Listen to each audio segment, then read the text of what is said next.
Welcome to our new Explainer series, all about a topic that's, well, absolutely crucial for anyone managing MS, cognition. We're going to dive into how you can protect and even sharpen your mental clarity, and we're starting with the big one, the issue that really impacts everything else, processing speed. You know that feeling when you try to run a brand new heavy-duty app on an old, slow phone? You tap the screen and then there's that pause, that little spinning wheel. It's frustrating, right? Well, if you get that feeling, you already understand what it's like when your brain's processing speed gets bogged down. Okay, let's get one thing straight right out of the gate, because it is the most important thing to remember. This is not an intelligence problem, not at all. It is a speed problem, and it's the single most common cognitive challenge in MS, creating a ripple effect that touches, well, pretty much everything. So what are we actually talking about when we say processing speed? The easiest way to think about it is like the clock speed of your brain's computer. It's the pace at which it can handle everything you throw at it. To put it simply, it's the time it takes for you to see or hear something new, for your brain to process what it means, and then for you to come up with a response, whether that's saying something out loud or just taking an action. It's the fundamental rhythm of your brain. And this is where it hits home. That awful feeling of your mind just going blank in the middle of a sentence, or when you're searching for a word that's right there on the tip of your tongue, that's not always a memory problem. A lot of the time, the root cause is actually an issue with processing speed. Understanding why this happens is just so important, because it helps you let go of any of that self-blame. I want to be really clear here. This is not a personal failing or a character flaw. It's a physical thing that's happening inside your brain. As a lot of you already know, MS attacks the myelin sheath. You can think of this as the protective, fatty insulation that wraps around all the nerve cells in your brain, kind of like a superhighway for information. The best analogy is an electrical cable. A healthy nerve has thick, smooth insulation, and that signal just zips along at top speed. But when that insulation gets damaged, when it gets frayed, the electrical signal slows right down. Sometimes it even gets lost. And that is exactly what's going on with the signals inside your brain.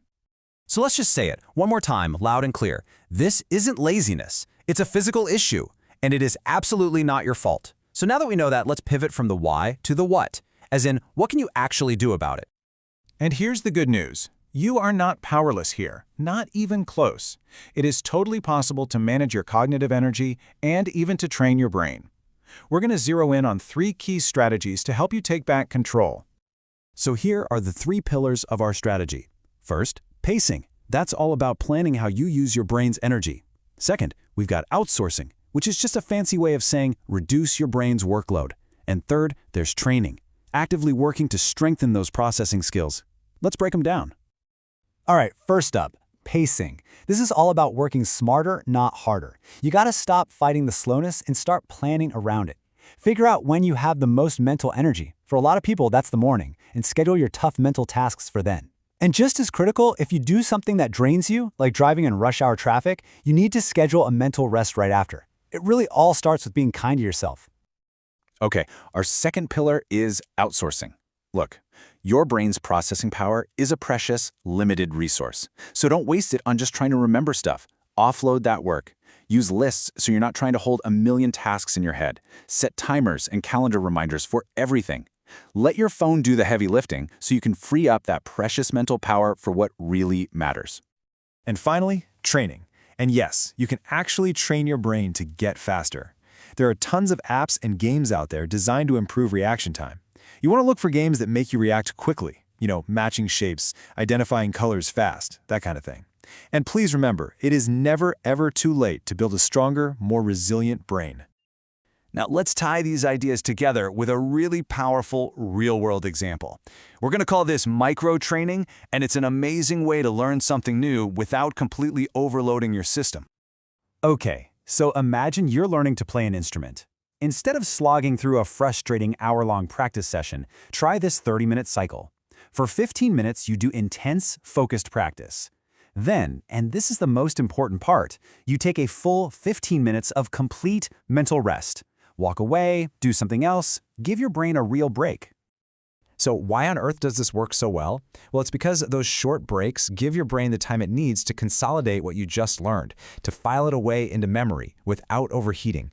And for anyone with MS, avoiding that cognitive overheating it's everything. It's the key to preventing a flare-up of symptoms and keeping your brain running as smoothly as possible. So let's bring this all home. If there's one thing I want you to take away from all this, it's that just understanding what's going on in your brain, that knowledge gives you the power to do something about it. The control really is back in your hands. Please remember, you are managing a tough condition with incredible courage. Every small step you take, every bit of planning, every moment of training, that is a massive victory. That's you taking back the driver's seat. Your knowledge truly is your power. And that journey of knowledge is going to continue. In our next explainer, we're tackling the next piece of this cognitive puzzle, attention. We'll be asking, how in the world do you focus when your brain just wants to wander? And we'll dig into some targeted ways to sharpen your focus in a very noisy world. Thanks for tuning in.